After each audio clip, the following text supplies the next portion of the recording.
urusan negara, aing tepat apa ya? Udah, yang tahu sana. Kita.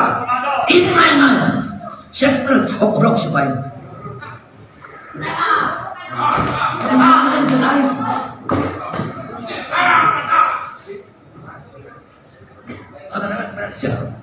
Bisa majakin tulisan abang orangnya ini ya. Saya berkata ke kamu, main-main urusan negara, aing tepat apa ya? Udah, yang tahu sana. Urusan hakana. Saya menyayangkan kepada para netizen yang terlanjur menghujat Kiai Haji Aceng Abdul Mujib dikarenakan menonton video beliau yang hanya sebatas potongan, dan saya mengecam keras kepada pengupload video tersebut. Goblok Anda itu. Ketika satu pekerjaan diserahkan bukan kepada ahlinya, tunggulah kehancurannya. Pak Aceng ini tokoh agama atau ulama atau ustadz atau pemimpin pondok pesantren, ya urus saja santri-santrinya, jangan sampai menyenggol-nyenggol ke politik. Ya, ketika senggol-senggol politik nanti orang-orang yang politik ya juga berkomentar. Hei presiden, hei gubernur, hei bupati, jika nggak ngerti agama, jangan ngomong agama. Saya ngomong seperti ini, tanggung jawab aing jenggelutna. Waduh, ini ketua yayasan ngomong kok kenceng begini. Saya menduga bahwa kiai yang barusan itu sepertinya memang termasuk yang tidak suka terhadap gebrakan-gebrakan Pak KDM. Itu kan disebutnya kiai, punya pesantren, gitu kan, dan sebagainya. Nah, kalau memang dia agamawan, kalau dia memang adalah pemuka agama Islam, dia nggak mungkin berkata kasar. Sekarang tuh banyak yang ngakunya labelnya ustadz, ulama, gitu, tapi bahasanya tuh kotor luar biasa. Terus tindakannya juga sangat provokatif. Nah, itu kan sebenarnya bukan pemuka agama, tapi itu sebenarnya adalah budaya, tradisi, dan nilai-nilai Arab jahiliyah. Tapi karena kita itu gagal untuk memahami konteks agama, maka biasanya menjadi seperti itu gitu. Jadi selama dia bisa berbahasa Arab, selama dia bisa nulis orang Arab, selama dia ngerti tradisi keilmuan orang-orang Arab, bahkan ketika dia cabul, bahkan ketika kata-katanya provokatif, dan bahkan ketika dia itu mengajak orang dalam perpecahan, dia tuh tetap disebut ulama.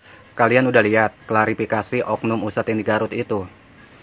Terlepas dari klarifikasi yang kagak nyambung sama titik permasalahannya, dan terlepas juga dari katanya video itu dipotong-potong sampai viral begini, padahal video aslinya tuh tidak seperti itu. Terlepas dari itu semua, intinya dia udah mohon maaf kepada pihak-pihak yang tersinggung. Kita nih sebagai manusia, sesama manusia, udah saling memaafkan aja, jangan saling menghujat lagi.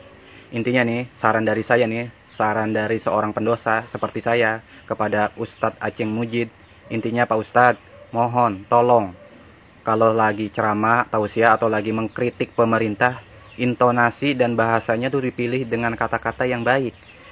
Jangan seperti kayak kemarin.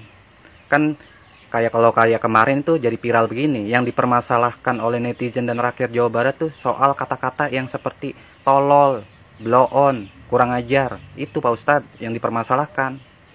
Sampai-sampai Pak Ustadz dihujat, dibully. Itu kalau Pak Ustadz bilang, itu memang karakter saya, gaya saya berceramah seperti itu. Tapi tolonglah Pak Ustadz, kalau ceramahnya, tausiahnya seperti itu terus, rentan dan resikonya gede. Karena Pak Ustadz sendiri yang bilang, katanya itu video dipotong-potong. Takutnya nih di kemudian hari saat Pak Ustadz ceramah, tausiah, saat mengkritik pemerintah dengan bahasa seperti itu lagi, nanti dipotong-potong lagi. Nanti kejadian seperti ini terulang lagi. Begitu. Saya mah kasihan Pak Ustadz aja. Kalau didengar saran saya, alhamdulillah, enggak juga enggak apa-apa. Kalau salah juga saya, namanya pendosa, bukan kiai, bukan ustadz. Dan bagi para oknum-oknum tuh yang masih enggak terima dengan Ustadz Aceng Mujib dibully, dihujat, udah, guru kalian atau ustadz kalian itu udah klarifikasi, udah mohon maaf. Jangan memperkeruh, memprovokasi lagi. Ini udah adem. Kalian juga kalau misalkan gak terima mau ngapain? Sedangkan yang menghujat, yang membuli itu ribuan netizen. Gimana coba? Intinya udah adem, udah saling memaafkan. Begitu aja intinya dari saran dari saya nih, dari seorang pendosa. Sebutkan pesantren ancam kena politik salah, itu saya simpulkan gubernur tolol. Video yang saya stitch ini merupakan tausiah dari seorang pemimpin pondok pesantren, sekaligus pemimpin yayasan dan pemimpin lembaga pendidikan. Dalam mimbar itu beliau banyak berbicara berkaitan dengan kepemimpinan. Salah satunya yang disebut adalah tentang kepemimpinan gubernur.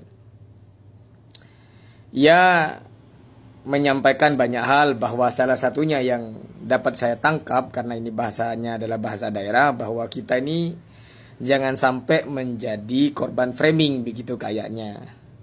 Nah, namun ia beranggapan bahwa apabila ada gubernur yang mengatakan bahwa pesantren ini bisa hancur salah satunya karena faktor politik, ia menyampaikan bahwa itu adalah gubernur tolol katanya. Saya pahamlah tujuan dari statement ini disampaikan ke siapa.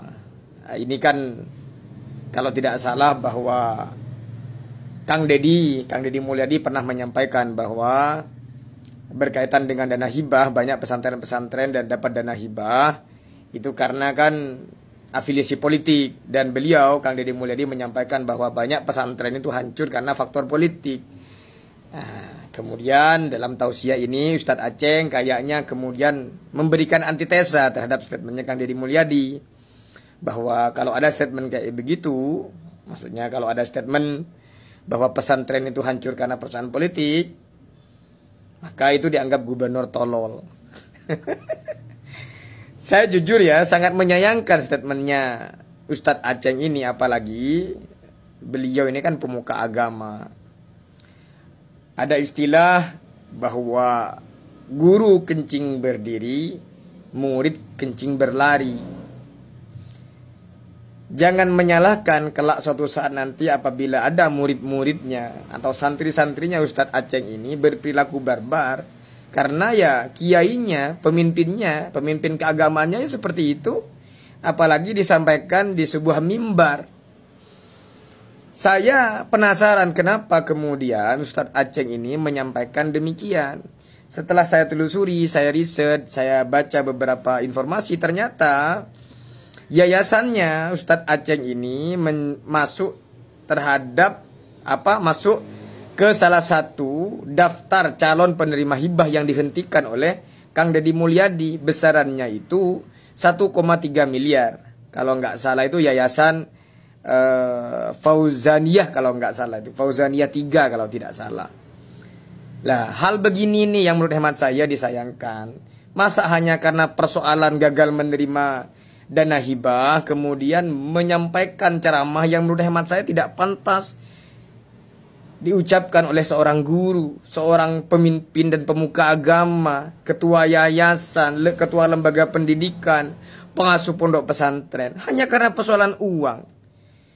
Masa parameter baiknya seseorang, ataupun toh anggaplah berbeda pandangan dalam hal kebijakan, kemudian dibilang tolol dan lain sebagainya. Masih banyak sebenarnya kata-kata yang keluar dari lisannya seorang pemuka agama ini, menurut hemat saya tidak pantas. Masa cuma gagal dapat 1,3 miliar, nyebutnya begitu di mimbar lagi, mimbar ceramah. Didengar banyak tokoh, didengar banyak wali murid, didengar oleh banyak santri. Masa demikian itu pantas? Yang membuat saya juga jengah, di belakangnya itu ada background Nahdlatul Ulama. Nah, ini yang saya sampaikan ke pengurus besar Nahdlatul Ulama beberapa waktu lalu, bahwa PBNU harus segera resik-resik dari orang-orang yang kayak gini nih, yang mengukur segala sesuatu baik buruknya itu berdasarkan materi. Hanya karena ia tidak dapat materi, gagal mendapatkan 1,3 miliar, kemudian menyampaikan gubernur tolol dan lain sebagainya. Cukup disayangkan, serius cukup disayangkan. Makanya jangan kaget besok atau lusa atau tahun depan kalau ada santrinya, muridnya, apapun itu yang lahir dari lembaganya Ustadz Aceng ini kemudian berperilaku barbar, ya jangan kaget, karena pemimpinnya begitu itu, ketua yayasannya begitu, ustadznya ya begitu, barbar begitu. Ingat, ada pepatah lama mengatakan bahwa guru kencing berdiri, murid kencing berlari. Itu pasti terjadi. Makanya menjadi pemuka agama itu selayaknya harus berhati-hati dalam menjaga lisan, apalagi di ruang mimbar, di depan publik begitu. Masa cuma gara-gara 1,3 miliar kita tidak mampu menjaga lisan kita, kecuali mohon maaf kayak saya ini kan bukan ketua lembaga pendidikan, bukan juga kiai, juga bukan ustadz, bukan gus. Secara moral saya tidak punya beban. Tapi kalau kiai, ustadz, pengasuh pondok pesantren melekat pada dirinya beban moral. Karena apa? Ia menjadi teladan. Katanya kan al ulama warisatul anbiya. Anbiya atau para nabi yang mana yang mempunyai mulut barbar? Tidak ada, tidak ada. Jadi saya minta untuk Ustadz Aceng dengan segala kerendahan hati untuk berhati-hati menjaga lisan.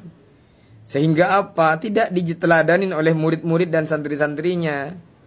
Nggih, Ustadz Aceng ngapunten, salam hormat dan salam takdim. Sami'na wa ata'na kan jenengan, asalkan jenengan bisa menjaga lisan. Terima kasih. Melanggar hak anak, kebijakan Kang Deddy Mulyadi mengirim anak-anak nakal ke barak militer melanggar hak anak. Kebijakan ini dikritik keras oleh PKTA, aliansi apa itu? Yaitulah PKTA itu. Dikritik keras oleh PKTA karena kebijakan ini adalah melanggar hak anak. Nah, semakin hari semakin deras saja nih kritikan terhadap Kang Deddy Mulyadi, Gubernur Jawa Barat. Melanggar hak anak yang seperti itu. Bagaimana menurut teman-teman? Ada yang setuju nggak? Itu ngomong-ngomong, kalau lihat beritanya itu hasilnya bagus loh. Bagus banget. Anak-anak yang mulanya nakal, tidak nurut sama orang tua, jadi nurut. Bahkan anak-anak bayi ditakut-takutin. Maaf. Sama video-videonya Kang Deddy. Pokoknya semangat terus ya Kang Deddy Mulyadi. Doa kami bersamamu.